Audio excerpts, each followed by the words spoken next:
So welcome to the K8s-Infra meeting. We are November 20th. And quick reminder, this meeting is under the code of conduct, so we invite everyone to be nice to each other.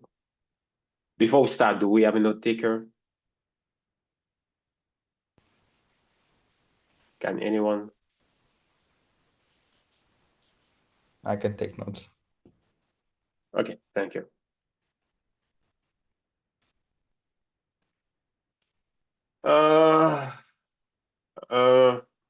So do we have like any new person to this meeting willing to introduce themselves, either directly or in the chat? Yeah, hi everyone. Sergey from Poland.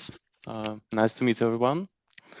I just saw in Slack that a few new members get onboarded to this SIG, so I thought maybe it's a good time to just check this group and follow your work.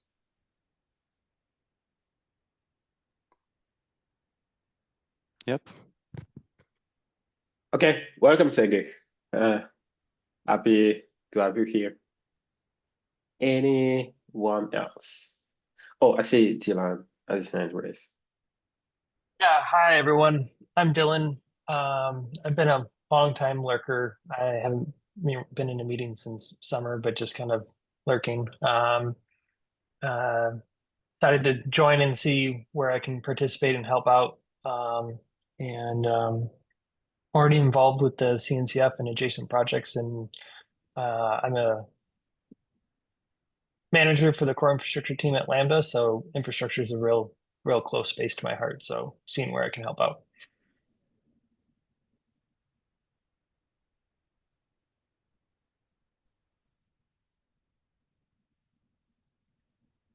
Welcome, Dylan. For people don't know, Dylan is also, I think, SIG chair of platform working group. I'm a tech lead for the app delivery tag, and Okay. I just we just kickstarted. I helped kickstart the infrastructure lifecycle working group in the tag as well, which is adjacent to the platform working group. Okay, I got confused with tag and C and working group in CNCF. It's okay. Everyone gets confused with them too. So nice. Before, so I think the next thing is the billing review. Question for Ben. Do we want to use this, or we just use directly GCP billing? Please use GCP billing.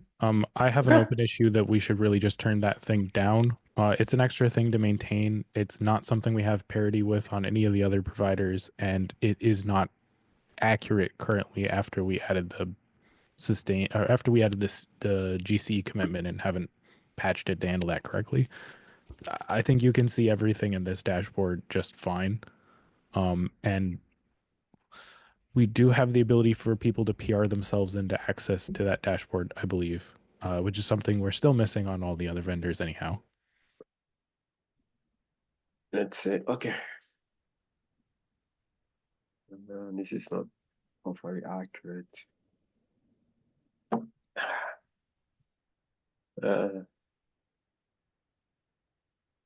Okay, I will really miss the local studio dashboard. Is there like any specific thing we want to talk about GCP billing? I don't see anything. I mean, the only thing is what. Sorry, go ahead. Can people raise their hands before we like? Yeah. Okay, thank you. Go ahead, Mario. Yeah, the only thing was that we had an increase of usage the week before KubeCon because of the code freeze, and while we at KubeCon, we basically dipped below the week, the consumption 3 weeks before. So that is the only thing that was special but expected.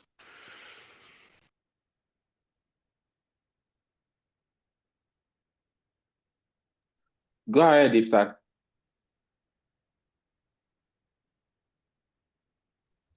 Thank you. Just wanted to know in terms of, or say that I saw that then for Carpenter, they have a plan to release Carpenter on GCP, since we have multiple workloads and also the Azure endeavor. So for cloud cost efficiency, are we looking to coordinate this effort to have dynamically or graceful? So two things. I think there's a Really? misunderstanding. Like officially, there's no provider for GCP. There's no Carpenter provider GCP officially. Last I heard from SIG Autoscaling, there's no plan to do that, and even the Carpenter folks are not planning to do that. But GK provide something similar to what Carpenter does, except I think budget disruption, which make things kind of like tricky if we want to do some kind of parity when it's come to basically operate the build cluster between AWS, Azure, and GCP. So there's a problem of maturity when it's come to Carpenter. So I don't exactly know. I feel like the way we operate the build cluster are fine at the moment. And maybe if we are patient enough, we might basically switch Carpenter on every cloud provider. So I think it's more like a matter of time, bandwidth, and participation from people to make it happen. But right now, yeah. We use managed clusters. We have limited capacity for running things. We're running a lot of stuff, and for a lot of us, like myself, this is a thing that gets us to the thing. It's not the thing itself, right? Like we're trying to make the Kubernetes project operate. So we even use some things that are not Kubernetes that are managed services, like CDNs and things. We don't try to run everything purely on open source Kubernetes down to like, I don't know, RISC-V bare metal. It's just not practical. So on GCP, we're using GK8 clusters. It takes a lot of bandwidth off of the project to just have something that's auto-patched, auto-upgraded with SRE staffing it for us and then if we get SRE folks participating here, like Mohammed, we can focus on the other parts where we don't have that. I think that, whatever auto scaling is provided by the managed clusters is what we'll use. It's just the most practical option. And I don't think we're having a big problem with that. We'll probably want to look at like a larger commitment next year. We treated this one as an experiment, so we didn't, do as big as we do. We also have room to change CPU types. There's a recent thread about this. So I think we have a lot of room to cost engineer, and we're actually doing really well on the budget here. I wouldn't focus too much on specific technologies until we find that we're blocked on them somehow. Yeah, if Google adds it as like a first class thing, I think beta or maybe GA, we can enable it. But until then, we're going to use cluster autoscaler that Google pre-bundles in there and is already configured correctly. It fits our use case quite nicely. Yes, Marco. Also, to add one thing, a big part of using Carpenter in AWS was that cluster autoscaler wasn't working well. We actually had, I wouldn't say very significant issues, but we had annoying issues like cluster autoscaler getting stuck or upgrade process being actually complicated. So Carpenter solved that problem for us. I personally don't think that we have those problems on GCP. So as long as it works, I would be like, yeah, we keep that and don't try to experiment too much because there's probably something more important that we can focus for time being.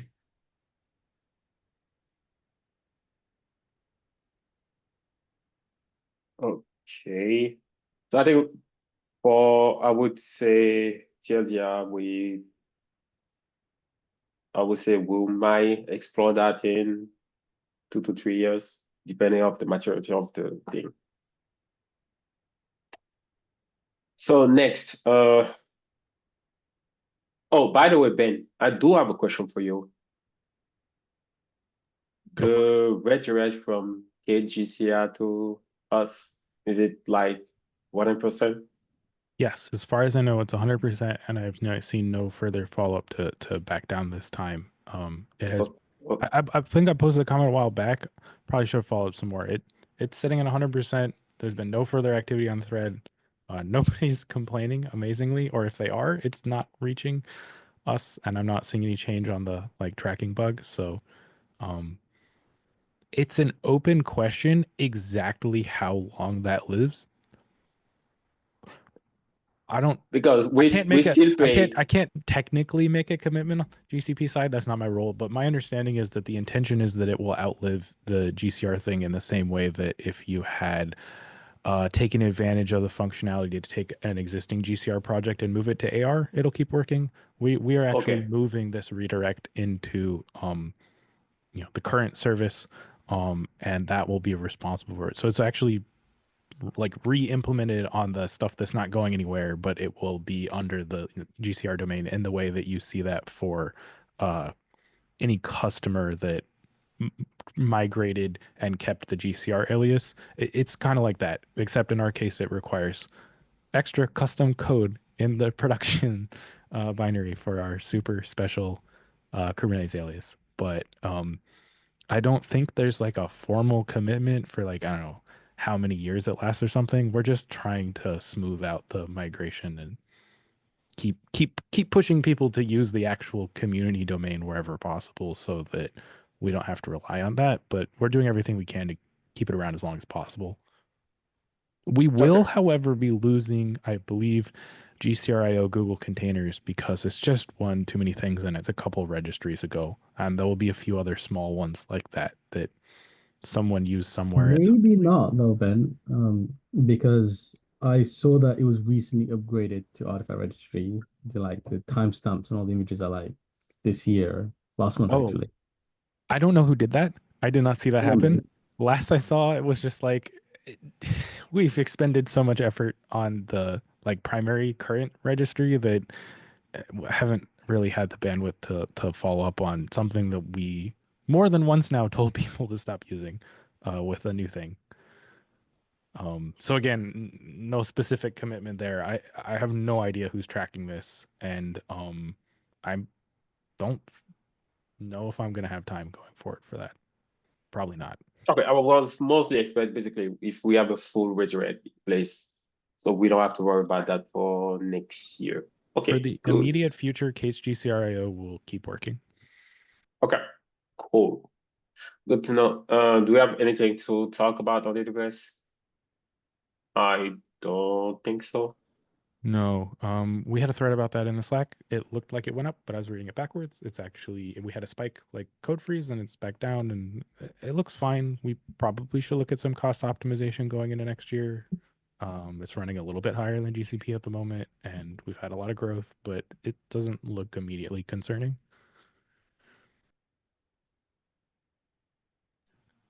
We do have a meta problem that's very difficult to track exactly what's happening here besides the overall spend. I just reached out to Mario and Marco about that as maybe something to look into for next year. Mario?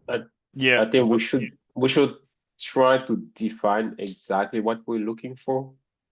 When you say we don't know what to track, is like, do we want to track spend per, I would say, pod, cluster, test? We have a brief conversation at KubeCon last week. I think one thing that we need to do is we kind of just adopted the other clouds and we did not spend a lot of time on exactly how we're using them. One thing we did in GCP over time is really heavily put things in different GCP projects. So without even looking at the like line item on the bill, you can just look at the project that's being used and go, oh, this is for hosting Kubernetes binaries, or this is for like testing this project, or this is for this project staging or whatever. It's pretty self-explanatory from the project names most of the time where that money is going. We need some folks to look at how can we do something as equivalent to that as we can on like Azure and AWS or any future clouds where, you know, you don't have to like have a huge amount of context to identify this. I think if we can get that data tagged in by different sub accounts or whatever, then we can figure out how to, you know, build a dashboard around it. Right now, when I look, it's kind of difficult to even tell just using AWS natively because that, I don't know, maybe the project names aren't as obvious or something. Okay. I think there's a lack of clarity on the different account we use on AWS and how we can like try to like make it more clear for anyone looking at this dashboard of data. I think that's basically because we basically kind of did the same thing similar to GCP, where we basically we spread things between accounts which are equivalent to GCP project, but there's no clarity because no one doesn't really know the implementation details. Mario has his hand raised, and I think there's so other. Yeah. Okay. Yeah, So Mario first. Yeah. Yeah, so for the in general, the problem that we have with Azure is that in Azure, for whatever reason, we cannot use the normal billing account. So we have like the sponsor billing account, and we are still trying to figure out how I actually can see the data, because currently we have the problem that I don't see anything in the account, although my account is set up the same way like Gphy's account is set up. So what we currently do is I get an export from Gphy every week, because the only way how to get the data is like a big CSV file. You don't have any dashboard or whatsoever. The good thing is with the CSV file, it holds all of the data, and we can, and I started building like what is the last week's spend, and we can drill down in this a little bit.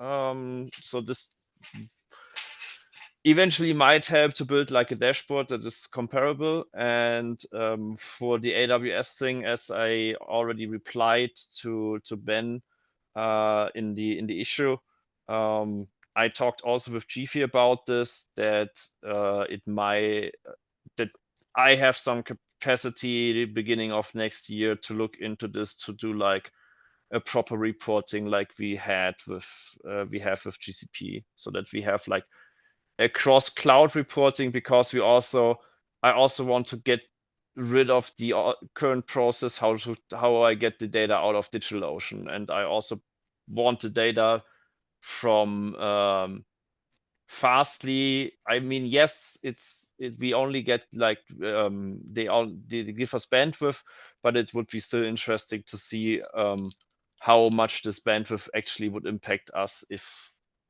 we would not have the commitment from Fastly and stuff like this. If talk, do you have something on this thread, or is it something else? Because I have a follow-up, but if you have something on this thread, then you should go first. Right ahead. I'll follow up with you. Okay. The one like recurring comment I have is a number of times when I spoke to CNCF folks about this kind of thing, they've been looking to have this like cross cloud dashboard where you can compare the spend and stuff. And I actually don't want that, because they are different things. And they have number amounts on them, but they don't mean the same thing, right? Like, you know, they mean credits with that cloud, and I don't want to create that kind of friction between the vendors. I want them to just help fund us, but we do need a way within each cloud to say, hey, we're using resources with Amazon. Are we using them effectively? Which parts of the project are consuming it? That perspective we need to be able to see. What I don't want to do is create an easy place for people to really focus on, like, I don't know, why is GCP paying more for this versus that? Or why is Amazon spending more on this? Or why is basically all the Azure credits going to testing Azure? Like, that should be a conversation within the project. I don't want to create like a Twitter flame war about this or something. I really just, we need a way to be able to drill in when we're finding that we can't keep up with costs. But otherwise, I want to avoid that kind of conversation and not create an easy place no, to create those. that's not. We don't That's need not what that. I meant. That's not so basically. I understand you from. I don't want to compare the clouds. I just want a way how I can drill into the data of the different clouds for the different clouds in a Okay, great. usable way. I've had a couple of conversations with CNCF folks over time, and it kept coming back to like, ooh, we'll create a dashboard so we can no, like, no. compare them and stuff. And I'm like, let's not do that. That doesn't help anyone. I know. I just want them to all fund us and not start talking about like how much are we getting from who and what does that really mean. Just thank you for giving us resources. Let's make sure we're using them effectively. Yeah, I'm not talking about the CNCF dashboard thing that they want, and this has nothing to do with this. That's also not the thing that Gifi and I discussed. So basically, the idea is still to have like, how can we effectively drill down and figure out, I don't know, why Azure maybe use other, and why we should use other instances types in Azure, for example, because they would make more sense in Azure to use other instance types and stuff like this. Thank you. We very much need that. Thank you. Yeah. Okay. Are we done with billing review? We still have a hand up from Iftar. Just a quick note, to echo what Ben said or like add to it. Essentially, we should have, cloud agnostic cost analysis. Less focus on why Cloud X is more expensive than Cloud Y, but more focus on the specific providers, specific sub-projects or efforts for the ZIGs and the features, and to see evaluative the priority of feature X or effort X merits the cost that it associates. We could use, I think there's a merited way that we could use tagging to increase that visibility and potentially create some efficiency. I think that's it. I had another remark, but I'll remember it later. It's been a long day. Sorry.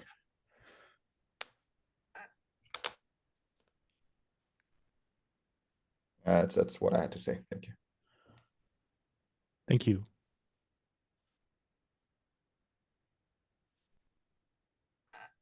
Okay, so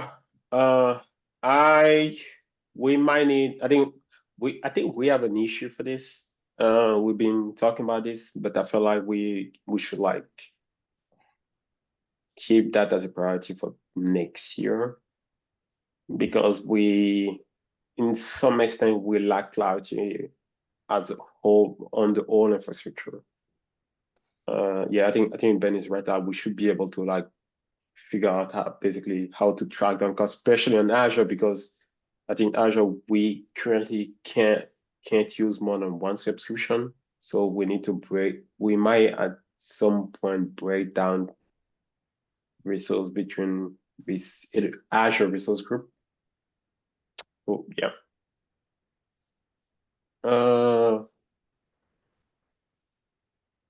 Anything else before we jump on the open discussions?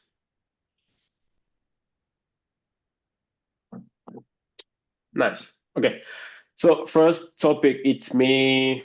I don't know if people know about, there's like this thing called AWS savings plans, which is some kind of like commitment to optimize like I would say compute usage of compute on AWS, and I would like to do that for 2025. I reached out to a point of contact at AWS to see how we can talk to one of the account manager and see how we can do that. Get some guidance on how we can establish the service plan for 2025. Which is basically, we have recommendations. Where is the customer up here? So we could start with this, but I would like basically, I think it's been 3 months or more since we switched from cluster to scalar to capital AWS, so we might have enough data to make a decision about this. So we have an official recommendation from the AWS platform, but we might basically get some more, I would say, I would like more clarity, especially because we use AWS credit. So I don't know exactly how things will work if we buy a service plan using those credits. Yeah. So my plan is to like talk to if I can find an account manager on AWS to talk about that and see what's happening. Marco. I lost my unmute button. Sorry about that. Yes, I just wanted to point one thing out. We have to be careful here because we are not really clear on the instance type that we should use, especially for stuff like the CI cluster. At the moment, what we are doing, we are using like extremely big instance type that can fit, I don't know, various different figs. Probably it's not needed. I don't know if saving plans are, around the specific instance type. If that's the case, we might want to try to optimize there a bit, but this is something we should keep in mind as well, because we are like paying for some like super huge instance type, and we definitely don't need that, especially with Carpenter.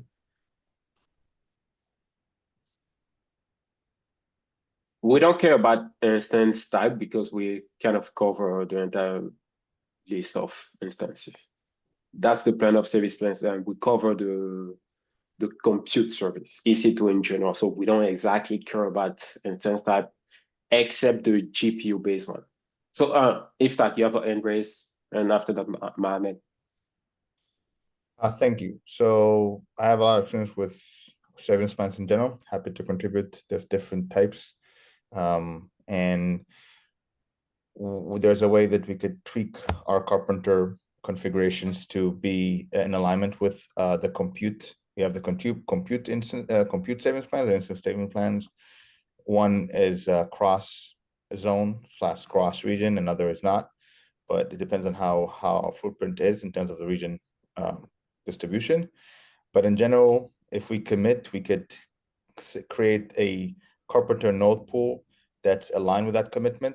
For example, if we commit for 100 cores, we could create a node pool that's aligned to that, to the specific, and give it a bigger or a heavier Carpenter weight. That Carpenter would first use those on that node pool. If we would like to be even more stringent, we could set an instance type, but it all depends on what our preference is, depending how we already want a instance type saving plan or compute type. But as I stated earlier, I have a lot of experience, and I'm happy to partake in this effort with you or not. Like, let me know. Thank you.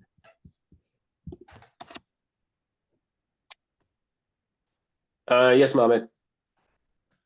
All right. So, the best way we want to achieve this is we want to use at any given time the latest and the greatest available instances, at least current gen and maybe last gen, right? Because priority is get CI to execute as quickly as possible. Therefore, we're interested in any commits that are based on the number of dollars being used effectively. That's how we do it at GCP today. So we commit to using X number of dollars per hour, and then Google gives us like what 20-something% off of every dollar that we use. And if we use less than those dollars that we agreed to, then we still pay for that. So yeah, the AWS model should follow that, and we should be continuously picking new instance types every year, so that the CI is as fast as it can be. Migrate to Graviton is going to be sticky. That's the short answer. Graviton is going to I didn't say we do it. I just shared a recommendation.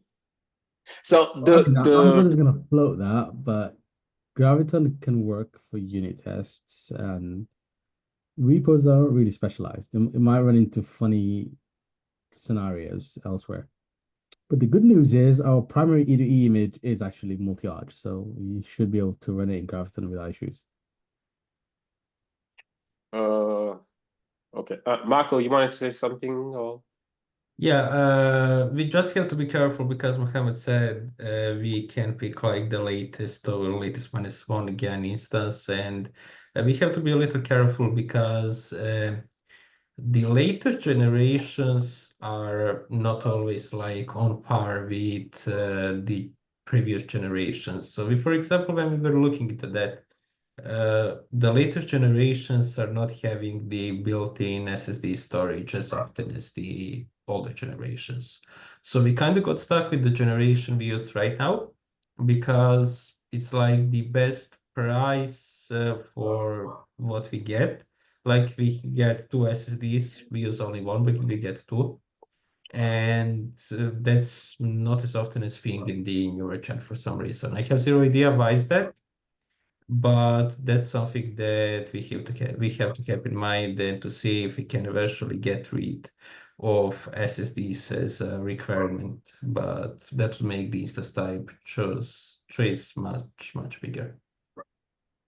Okay, I think we can have that conversation async or over Slack or GitHub. But the goal here is not to basically care about the instance type.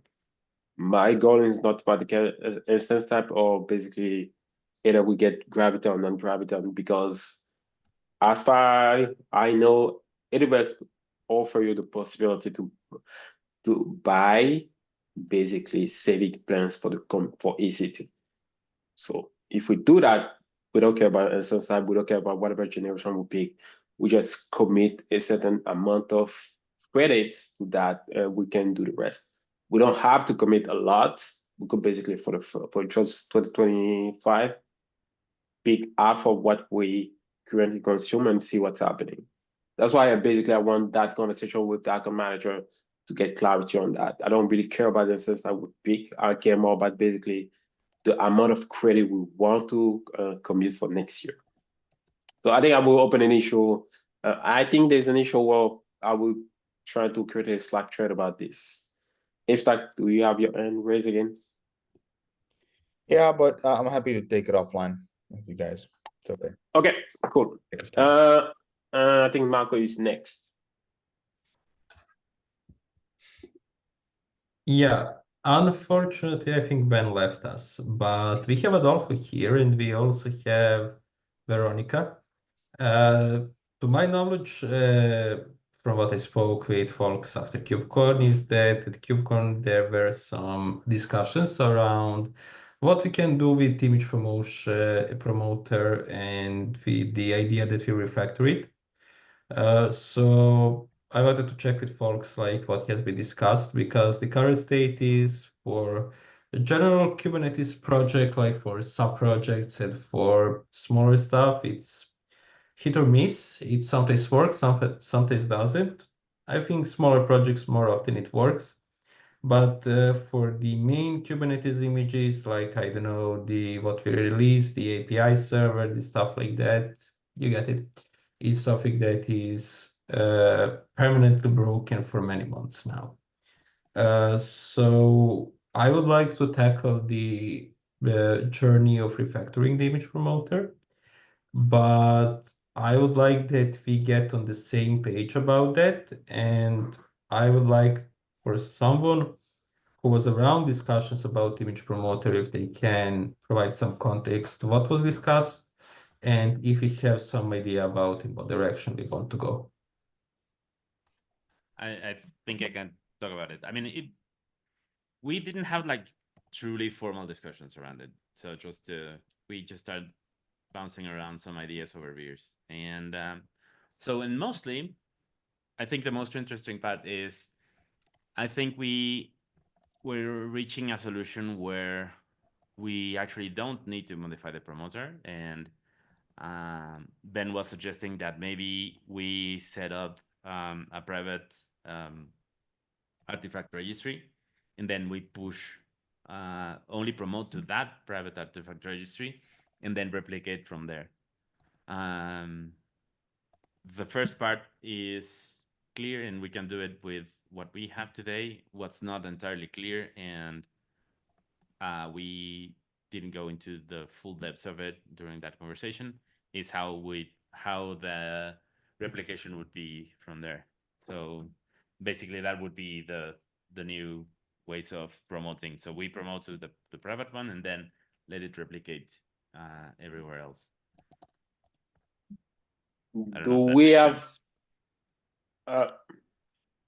I'm sorry, do we have like consensus in SIG release about this conversation? Because I feel like we are not in the right place to talk about this. Feel like, yeah, feel like, feel like Ada would propose to rewrite the image promoter, or we have a workaround to make it better. And I feel like we should talk in SIG release first before SIG K8s-Infra is getting involved, because for us is, if I put my K8s-Infra, it's gonna be a matter of implementation at the infrastructure level. Yes, Veronica. Yeah, I was under the same understanding or similar, Arnold. And in fairness, I was away like all the summer, so I don't know what changed, but not even for this topic.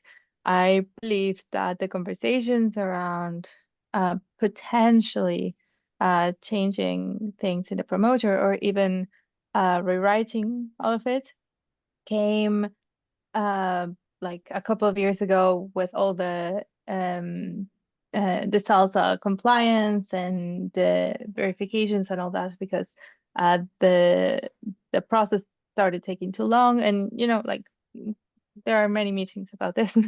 And so yeah, I believe that at some point the image verification and all of that was so tightly coupled to the full release that many times it required human manual interaction to either cancel or do different jobs that were supposed to be automated before the introduction of these changes, so that people started bringing up this possibility, like, what if we, like, no one wants to do this, but what if we have to actually change things? But that is a context that I had, but I don't know what the current or latest status is on that front.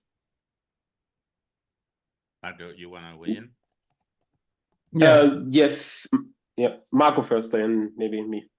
Yeah, just what I wanted to say is that I, in general, agree with Arno about that the architectural decision part of this should be carried over to SIG release. So that has been the plan all over the time. The idea why are we talking about this here is that, to my knowledge, about those discussions, and Ben had some ideas, so we wanted to use this meeting to cycle that, but unfortunately Ben had to leave, so we didn't get that opportunity. Anyways, the idea is just to pick up the brain, get the feeling like what has been discussed so far, and then on the next release meeting, which is on Tuesday, go in depth about what we can do and what we try to get some story kickoffed. Okay, Ahmed.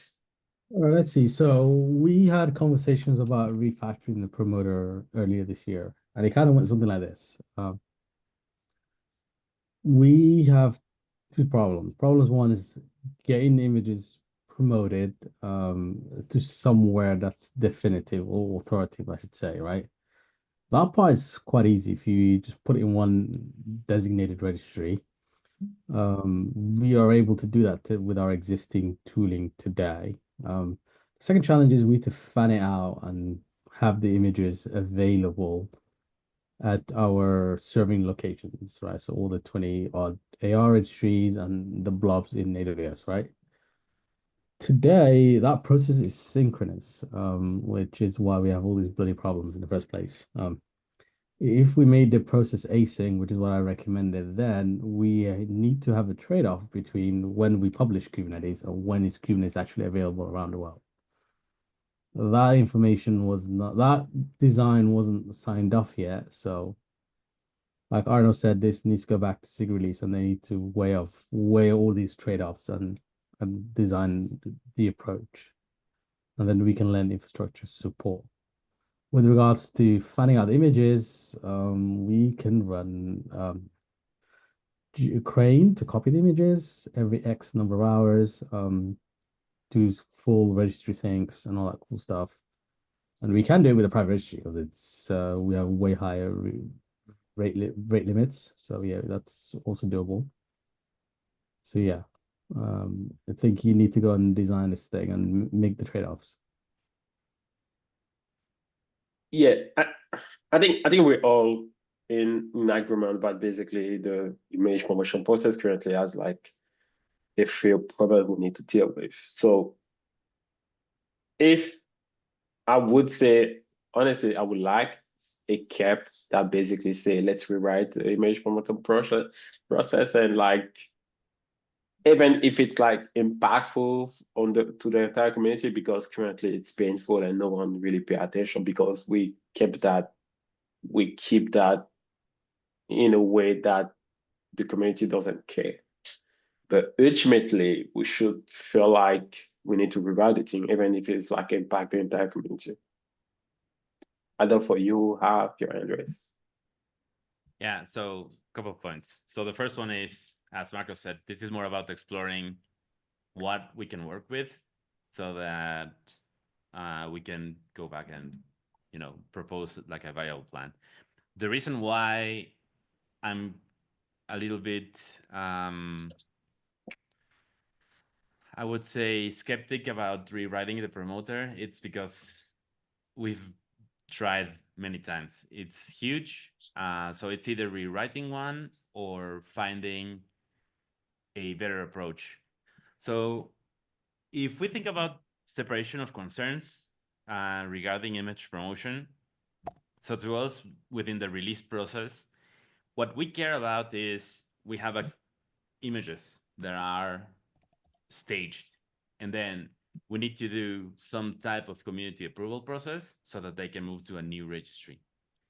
And at this point, this is to Mohammed's point, like we are also taking care of, the promoter also takes care of replicating those images to all of the mirrors that we have, which is, I don't know, it sounds like it should not be happening there. The reason it was built there in the first place was because before we only did that to 3 fixed registries that weren't going to change. But now we need to coordinate between the mirrors and replicate the blobs and all of that. So I think an approach where we, basically what Mohammed proposed initially. So we let it replicate asynchronously, and then handling the asynchronous nature of that process gracefully, I think would be the best way to go, because that way we can. So my goal would be, instead of writing a new promoter, perhaps it would be wiser to maybe focus our efforts on start removing features from the current promoter that we don't use. We did a big first pass of it like 3-4 years ago.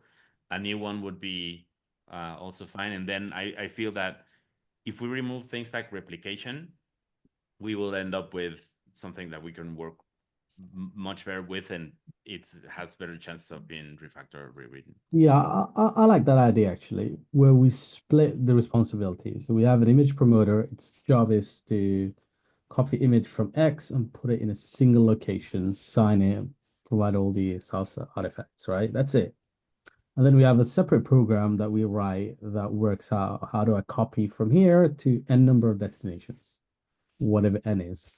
And we when we designed that, we also put in an SLA and said, hey, the images have to be in location Y by after X number of hours. And then we can design and write something that fits that parameter. Okay, I feel like this need to be, then we need to basically have this conversation in release engineering. I think Yes. for us is mostly about, I would say with my K8s-Infra, I will get involved when there's going to be additional about exactly what is decided by release engineering, because we have multiple options to fix the problem we face currently, but we should like have that decision from SIG release leads before we do any implementation details. Yeah, it's just not about getting alignment in finding out if things sound right to you. Like, for example, like point blank question: if we were to just take care of moving images to one registry, would it sound okay for K8s-Infra to take over the process of replicating that to other registries? If that, then we can work with that and like spin up a new design that would be faster. Sorry to cut it in, Marco, but I just want to have that answer first. Okay. I agree with Adolfo, very well said, and I would like to add one more thing to it. One thing where we need, especially like, let's say, alignment with SIG K8s-Infra is if we do SIG. The problem that we have is, as far as I know, and please correct me if I am wrong, is that in case some request an image that is not available in some region, in regional bucket, then it's going to be requested from GCR, basically. What worries me if this ASIG fig fails, the first thing is that people will not notice that, people will try to ignore it, then we will eventually try pulling it like from all the single place or very, very little number of places, and we will skyrocket the costs. And we are risking the budget, basically, if anything breaks. So it is a nice idea in general, but maybe what we should be aware of that potentially, and maybe we should try to see if we can guard against that, like if we can try to come up with some mechanisms. So if it fails, like what do we do exactly? Do we fall back in? Do we eventually block that fallback? Then what do we do exactly? Okay, so just to be clear, we are not saying we are doing something. We evaluate, we collect and evaluate our options. I think that's the first thing we need to do before we basically say, oh, let's do the implementation. Like we should like collect and evaluate our options here, because I would say we lack context on a few things, or we lack expertise about some things. So like, let's first collect our option, put that somewhere, talk with the other tech lead in SIG release and see what's happening before we follow. We basically say, okay, this is like we decide on this, what are the next steps? I would prefer we do that this way, because all of the concerns are valid, but basically we might be okay with the fallback of a few of different options. So I think we prefer like we should have that conversation with more people knowing the image promotion process. Okay. Yeah. I mean, Ben have some thoughts around it. That's why we're here. And then, but yeah, we can definitely do that. Okay.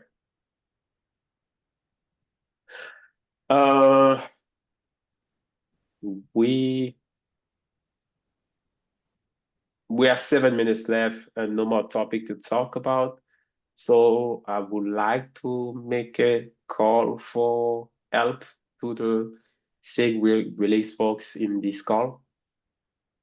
Can you make migration to to Alpha registry priority for Q1 of next year? Because we have this deadline that's going to break the promotion process. Okay? I can talk a bit more about that. So no, you I didn't finish. So basically, GCI is deprecate. GCI is deprecate, and basically currently we can no longer create GCI repository. By March of 2025, we are no longer capable to push an image to GCR. And currently we use that for the staging registry part of the promotion process. So I would like release engineering. That's why I'm saying it's a call for help to basically start the process to migrate everything regarding the image promotion process, which means any tooling we have, like cross-build K-promo, like we should migrate that to Alpha registry. Yes, Marco. Yes, I mean, as Veronica said, we don't really have an option. So it's no problem. We will make this a priority from our side, from the SIG release side. But it would be nice that we get like clear guidance of what needs to be done. Because the thing that I am unsure about that personally is that it feels like registries need to be migrated. Like a lot of that stuff, like the tooling should be kind of same. Like if we are pushing to GCR or artifact registry, it doesn't change much. Beside that, we are now using the other targets. So I don't see why image promoter should be incompatible with that. But what's the biggest concern to me is like that all the registries that are GCR that are used for source or for this, or mainly for source actually, but I don't think we can help that much as SIG release. Okay, Mohammed, you have your hand raised. All right, so I will come along to a SIG release meeting soon and explain, all right, here's where we are and here's where we need to get to. So at a high level, GCR.io is backed by a product initially called the Google Container Registry, right? So Google said that product is going away, but the URL GCR.io/project ID is still available. There is a specific registry that you can create, or even nowadays it'll do it automatically for you, because they've fixed the product. So a lot of things has changed. So we need to revisit this. The idea is if you're using GCR.io today and there's a red banner in your project, you basically need to execute a one-off migration in that GCP project to now adjust the backends, right? The Google Cloud product that's behind that URL. We want to do that for some projects. One other thing we're doing at the same time is we onboarded a number of new projects onto Artifact Registry directly. So they don't even use GCR.io URLs. We've built a shared single project called K8s Staging Images, where there are unique registries for each subproject with limited privileges in that project, where maintainers can publish their images there, and that's it. It's managed through Terraform. There is no shell scripts being used. The image promoter is able to copy images from there because the permissions are set correctly, and that's it.